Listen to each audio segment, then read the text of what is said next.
Hello, my name is Reverend Donna Maurer. I'm the spiritual leader of the Sonoran Desert Center for Spiritual Living in Amato, Arizona.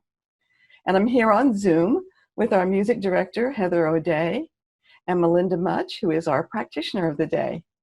We truly thank you for sharing your time with us, and Heather will ring the bells that open our service. Good morning, everyone. My name is Heather O'Day, and I'm the music director at the Sonoran Desert Center. And let's begin by ringing our bells.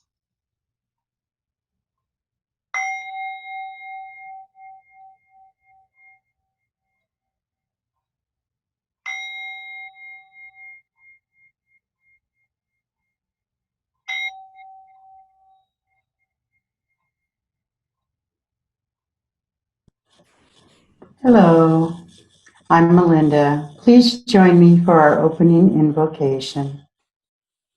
I relax and breathe in the peace found within each moment.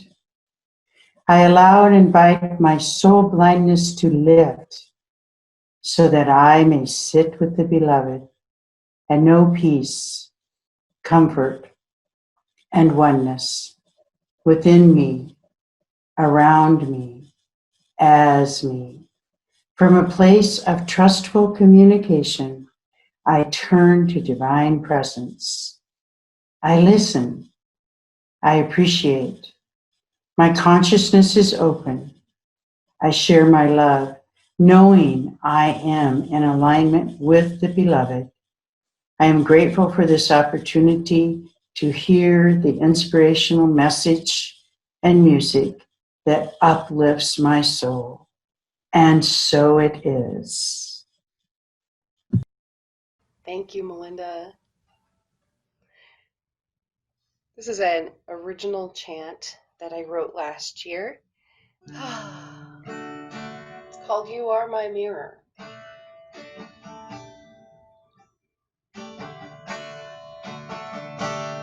You are my mirror. You are my mirror. You are my mirror. And I see God in you. You are my mirror. You are my mirror. You are my mirror. And I see God in you.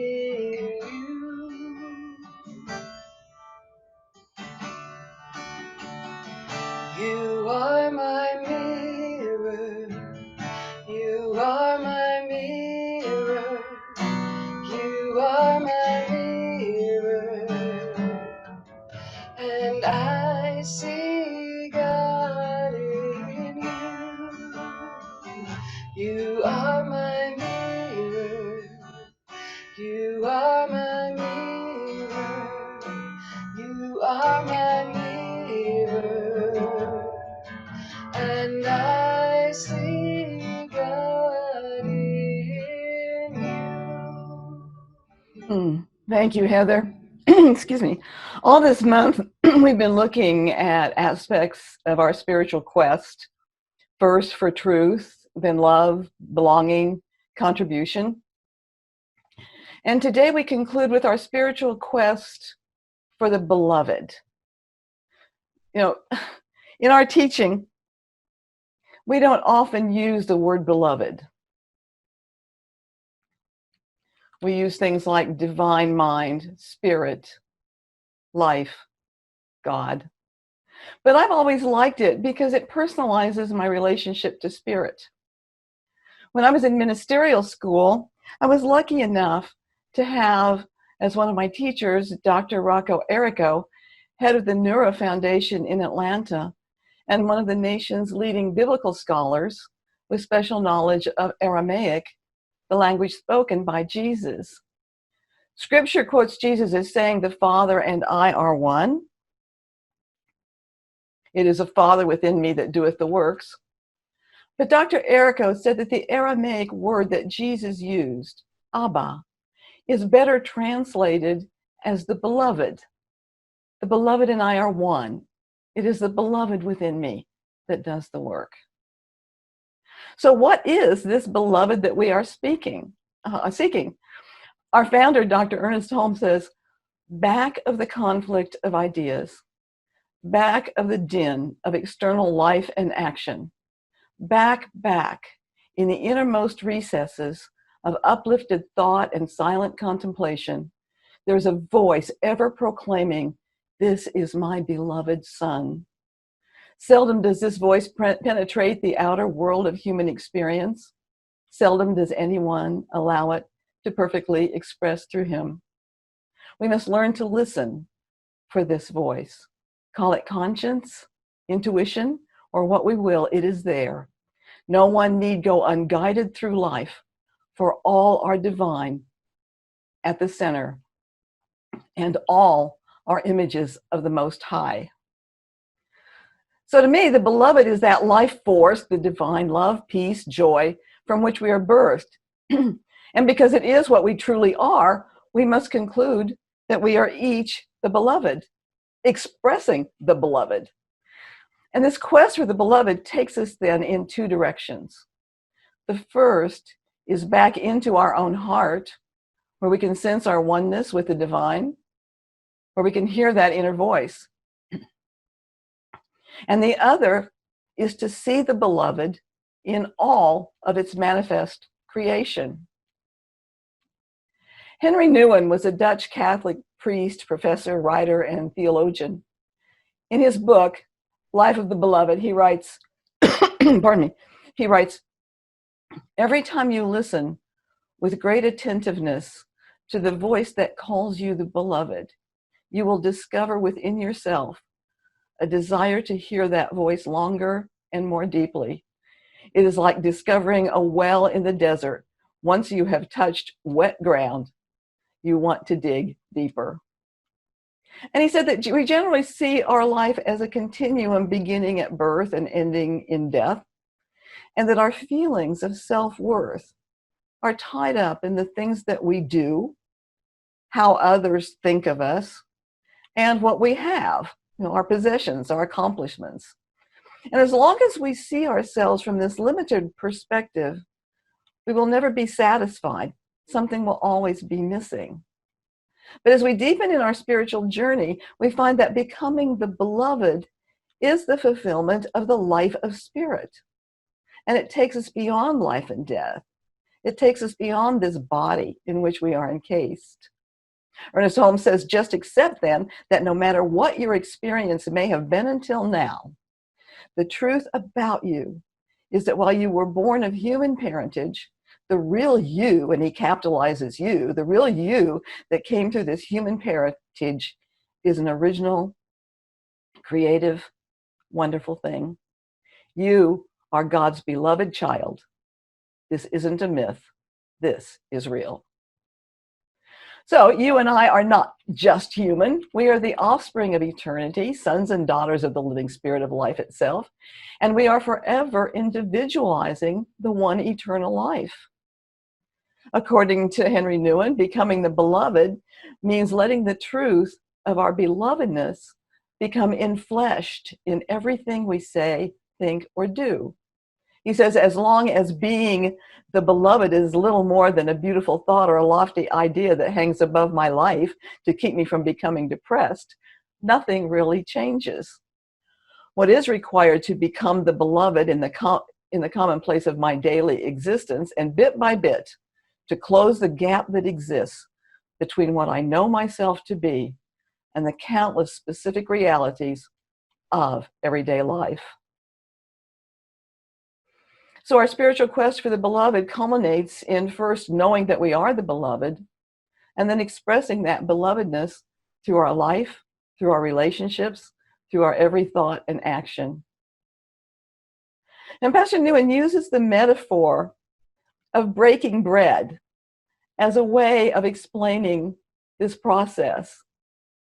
He says, to identify the movements of spirit in our lives, I have found it helpful to use 4 words: taken, blessed, broken, and given. These words summarize my life as a priest because each day when I come together around the table with members of my community, I take bread, bless it, break it, and give it. And these words also summarize my life as a Christian because as a Christian, I am called to become bread for the world, bread that is taken, blessed, broken, and given.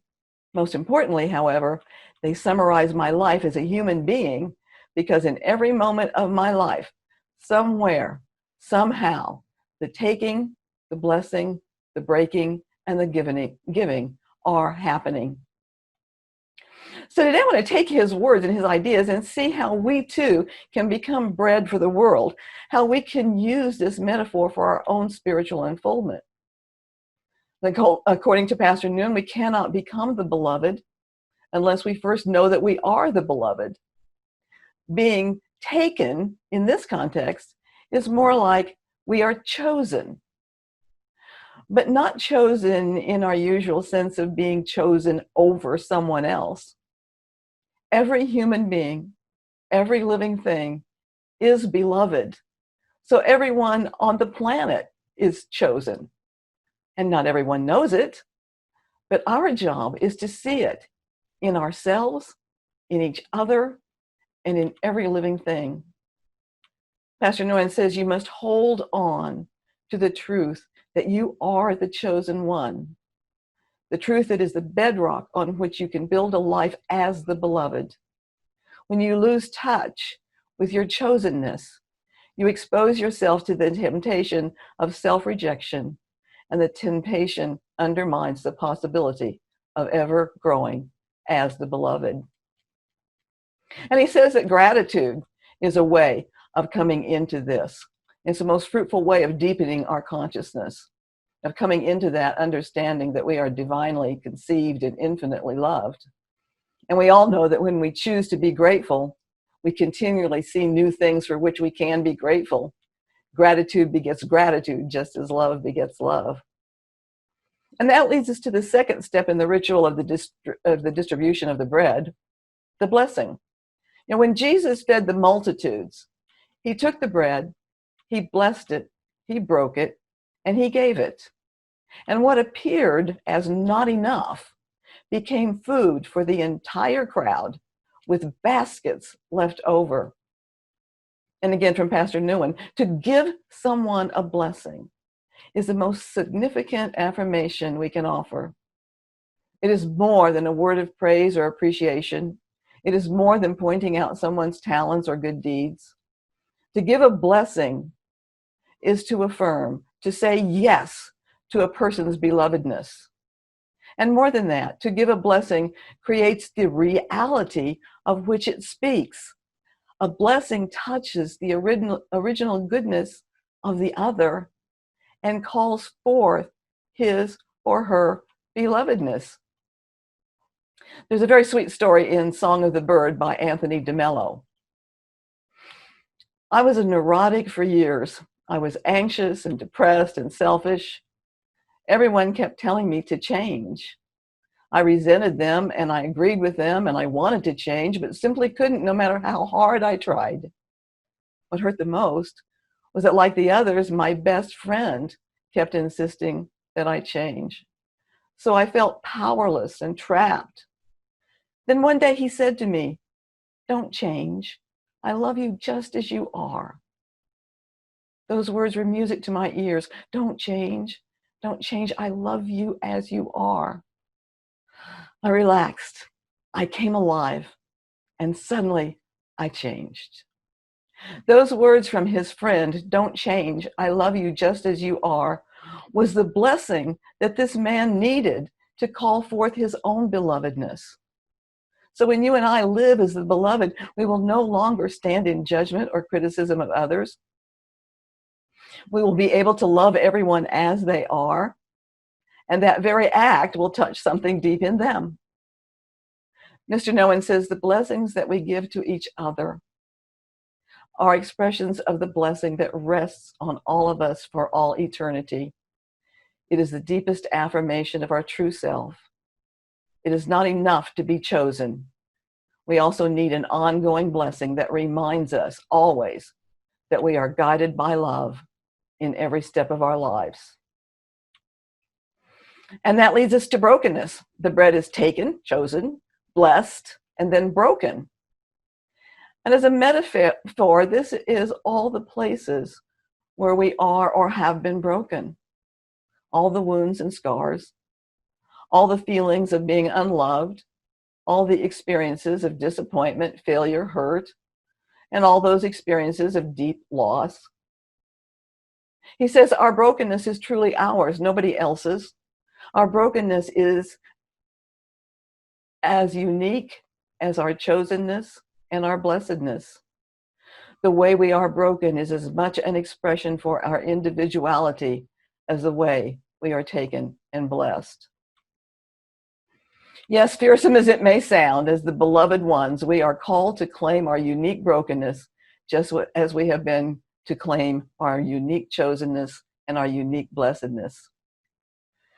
So to me, this claiming of our brokenness is what author Parker Palmer refers to as a difference between being broken apart and broken open.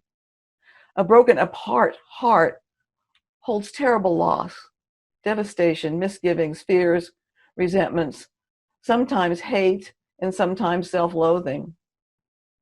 In other words, a broken apart heart contains all that keeps it from healing. A broken heart is too devastated to experience hope, love, or healing. So while an experience may cause our heart to be broken apart, there comes a time, if we are to claim our blessedness, our place as the beloved, we must move to being broken open. A broken open heart can hold both love and pain because deep down we know that they are part of each other. As Khalil Gibran says, your joy is your sorrow unmasked, and the selfsame well from which your laughter rises was oftentimes filled with your tears. So as our heart is broken open, it becomes our opening toward the full acceptance of ourselves as the beloved. Poet and mystic Jalaluddin Rumi said, "The wound is a place where the light enters you." And this to me is where our brokenness becomes our light to the world, and we move from breaking the bread to giving it. Pastor Nguyen says, we are chosen, blessed, and broken, so to be given. The fourth aspect of the life of the beloved is to be given. This means it is only as people who are given that we can fully understand our being chosen, blessed, and broken. In the giving, it becomes clear that we are chosen, blessed, and broken, not simply for our own sakes, but so that all we live finds its final significance in its being lived for others. So when we know that we are the beloved, we can see and treat everyone as beloved. When we know that we have been blessed, that we are a blessing, then we live our life as a blessing, touching others with unconditional love. When we have been broken open, we have a heart filled with empathy and compassion, absorbing the tears of others with our own. So this month we've been on a spiritual quest for truth, for love, for belonging, and for contribution. And now our spiritual, our spiritual search is over. Now our work begins to know that we and every person are the beloved, to know that we and every person is chosen, to transform those places we are broken apart to being broken open, to give to the world all that we are, freely and fully, and from a place of profound joy and love. This is our task, not an easy one, to stop searching and to live as the beloved. Thank you. Namaste. Thank you, Reverend Donna. Right.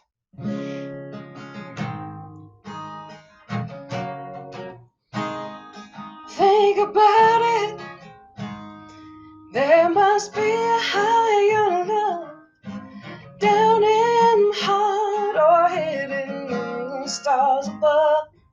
Without it, life is wasted time. Look inside your heart and I'll look inside mine. Things look so bad everywhere in this whole world. What is fair? We walk blind and try to see, falling behind in what could be. Bring me a higher love. Bring me a higher love. Bring me a higher love. It's that higher love I keep thinking of. Without it, head just hanging on, facing our fear and standing up there alone. Yearning, and it's real to me. There must be someone who's feeling for me. Things look so bad everywhere in this whole world. What is fair? We walk blind and try to see, falling behind in what could be. Oh, oh, bring me a higher love. Oh, oh, bring me higher love. Oh, bring me a higher love. It's that higher love I keep thinking of. Bring me higher love. Bring me higher love. Oh, bring me higher love. It's that higher love I'll be thinking of.